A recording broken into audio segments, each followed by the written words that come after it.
तारीख 20 जनवरी।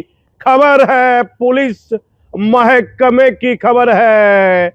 जिला कौन चलाता है? यदि प्रशासनिक पदाधिकारी की बात मानिएगा तो उसके हेड होते हैं जिला में डीएम।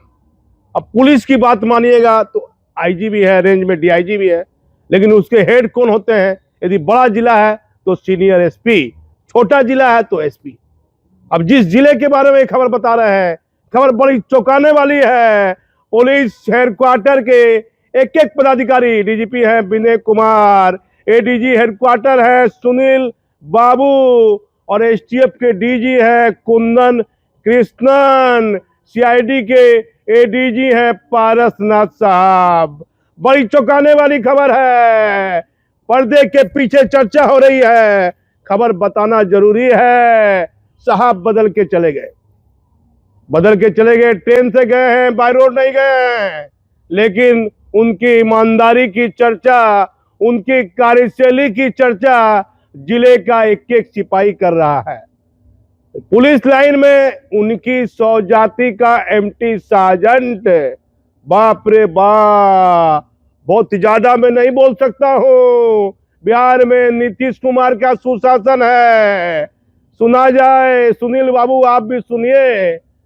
पुलिस लाइन में उनकी 100 जाति का एमटी सार्जेंट बोली ऐसी है कि डीएसपी भी थर-थर कांपता था।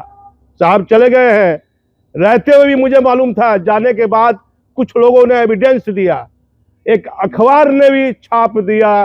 पुलिस लाइन में लोगों ने जो पत्र दिया है रेंज के डीआईजी आईजी को, तो एक बड़े प्रकाशक समूह के अखबार ने छाप दिया। वह अखबार की कटिंग सोशल मीडिया में तेजी से दौड़ रही है। ए भगवान, ये कैसा घोर कलयुग है। पैसे की बात तो छोड़िए, पैसा, भ्रष्टाचार, प्रेमचंद साहब की पंक्तियां भूलिए। 100 जाति का मोह डीएनए की तरह यहाँ बिहार में खून में नस में आप पदाधिकारी के चला गया है। एमटी सार्जेंट उनकी जाति का, सार्जेंट उनकी जाति का। और जब तैनाती होती थी थाना में, साहब की 1 साल की कार्यशैली में बता रहा हूं, थाना में तैनाती होती थी तो खोजते थे कि मेरी जाति का कहां है, पुलिस लाइन में कहां पर है। मेरी ही 100 जाति का आदमी मेरा बॉडीगार्ड रहेगा, मेरी ही 100 जाति का आदमी जिले में थानेदार रहेगा। वाह रे घोर कलयुग सजन रे, झूठ मत बोलो, खुदा के पास ही जाना है। ना हाथी है ना घोड़ा है, वहां पैदल ही जाना है। नमन है, प्रणाम है भाई। ऐसे पुलिस कप्तान, ऐसे आईपीएस पदाधिकारी जो जिले से चले गए और क्या नहीं किया। सरकार के जिम्मेदार पदाधिकारी माननीय मुख्य सचिव पढ़ते अमृत साहब, जरा सा ध्यान दीजिए, आप भी जरूर ध्यान दीजिए। एसएसपी साहब की मैं कार्यशैली बताता हूं। साहब ने किया कि जहां मन तहां अपनी स्वजाति के लोगों को थाना में तैनाती किया। जो लोग ट्रैफिक में थे, कहा कि कहीं भी पुलिस में है तो नौकरी करना है। ये पूरी चर्चा हो रही है, अखबार में भी बात छप रही है। एक एक पुलिसकर्मी साहब के जाने के बाद उनकी प्रशंसा के पुल बांधते जा रहे हैं, पुल बहुत लंबा हो रहा है, चर्चाएं गर्म हो रही है। जहां जहां थाने में तैनाती की, थानेदार से लेकर सिपाही तक की, हद तो जब हो गई जब पुलिस लाइन में डेरा होता है तो कोई सिपाही दरोगा बाहर से आएगा तो डेरा के लिए अप्लाई करता है। साहब ने ठान लिया किसी भी परिस्थिति में अपनी ही जाति के पदाधिकारी को, कर्मी को पुलिस लाइन में डेरा आवंटन कराना है। और वही किया जो साहब ने 1 साल में चाहा। नहीं, नियम कानून को ताक पर रख दिया और यहां तक हल्ला किया साहब ने कि हमारी 100 जाति के पदाधिकारी हेडक्वार्टर में है। सैया भय कतवाल तो हमें डर किसका है। लेकिन पुलिस हेडक्वार्टर में अभी ऐसा कोई पदाधिकारी नहीं है जो जाति को महत्व देता होगा। मेरे हिसाब से सुनील कुमार हैं, जाति को महत्व देने वाले नहीं है। डीजी हेडक्वार्टर है, डीजीपी भी है, भले डीजीपी का कोई नाम बेचेगा और डीजीपी को मालूम पड़ जाएगा विनय कुमार को, तो वो छोड़ने वाले भी नहीं है। तो उस साहब ने, पुलिस कप्तान ने ऐसा कर दिया कि एक एक सिपाही अपना दर्द सुनाते सुनाते चाय के दुकान में, थाना के बगल में, थाना के बाहर, भैया भगवान को नारियल चढ़ाइए, बढ़िया हुआ चला गया, 1 ही साल में चला गया, बला कटा। ऐसा पुलिस कप्तान नहीं बने किसी जिले में, डीआईजी भी नहीं बने, आईजी भी नहीं बने, सीधे वो एडीजी बने, पुलिस हेडक्वार्टर में ही रहे, हर चीज में अपना सो जाती। अरे भगवान, ये कैसा घोर कलयुग आ गया है। पूरी चर्चा हो रही है उस जिले में और अखबार ने बहुत कुछ छाप दिया, बहुत कुछ छाप दिया, जिससे पुलिस विभाग की छवि भी खराब हो रही है।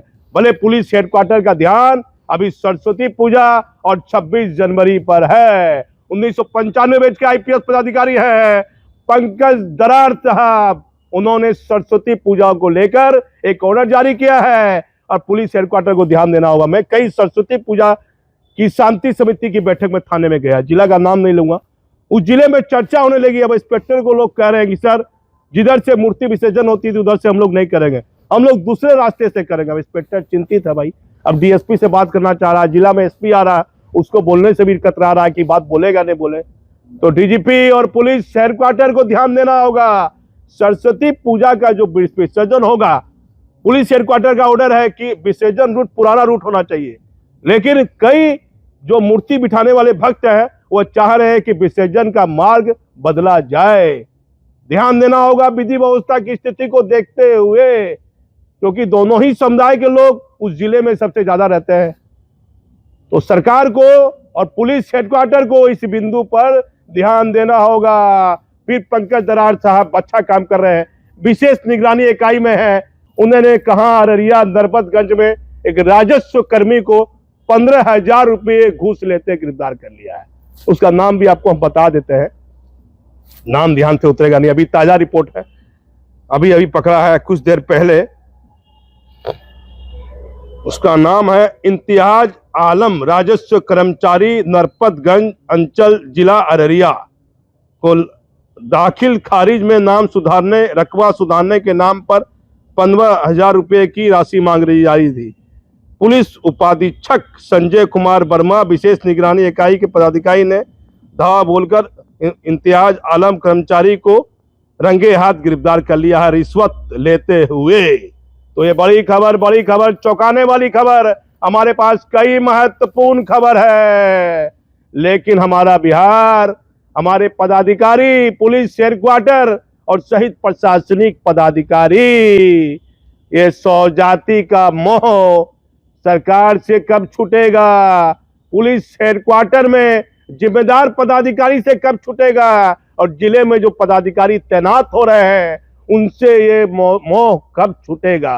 क्योंकि भ्रष्टाचार से ज्यादा खराब ये चीज है।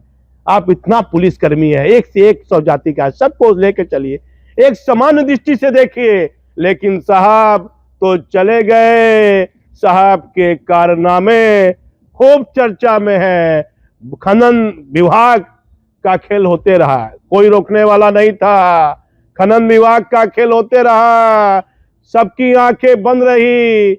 और जब नीतीश कुमार पावर में थे तो खनन विभाग के मामले में बड़े बड़े पदाधिकारी पर कार्रवाई कराई। अब तो नीतीश कुमार कहीं न कहीं अस्वस्थ जरूर होंगे, नहीं तो खनन विभाग नाम का बंद है। हर जिले में खनन की चोरी हो रही है। भ्रष्टाचार का खेल झारखंड और बिहार की सटे जिला में जहां बालू का अवैध खनन हो रहा है, आज भी आंख पर्दे के पीछे अवैध खनन का कारोबार हो रहा है। और वहां तैनात थानेदार साहब की मेहरबानी से वहां गए थे। कैसी मेहरबानी? तो प्रेमचंद साहब की पंक्तियां मुझे कंठस्थ हो गई है। अब मुझे पदाधिकारी ने कहा, क्यों बार बार न्याय और नीति ये लक्ष्मी के खिलौने हैं, जो चाहती है, जैसा चाहती है वैसा न चाहती है, ये मत बोलिए। अब नया कुछ याद कीजिए, तो नया भी याद करके सुनाएंगे। लेकिन साहब चले गए, साहब चले गए। साहब की बेहतर कार्यशैली, बेहतर कारनामे पूरे जिला में चर्चा में है। डीजीपी साहब पूरा जीवन लगा दिए पुलिसकर्मी के हित की सेवा में। अभी भी 1 साल बचा हुआ है, बेहतर करने की कोशिश कर रहे हैं। लेकिन ऐसे ऐसे धुरंधर पुलिस पदाधिकारी है जो बड़ी बड़ी गलतियां करते हैं। तो ऐसे में जब तक पुलिस हेडक्वार्टर को राज्य सरकार फ्री नहीं करेगी तो ऐसे पदाधिकारियों पर भी उचित कानूनी कार्रवाई किसी न किसी रूप में होनी चाहिए। अब हमारी खबर में तो बहुत कोशिश है, बहुत सच बताने की हम कोशिश करते हैं, लेकिन पर्दे के पीछे में चर्चा पूरे जिले में हो रही है। साहब चले गए, नारियल फदारा, लड्डू चढ़ाया, प्रसाद चढ़ाया, बढ़िया हुआ, विदा हो गए।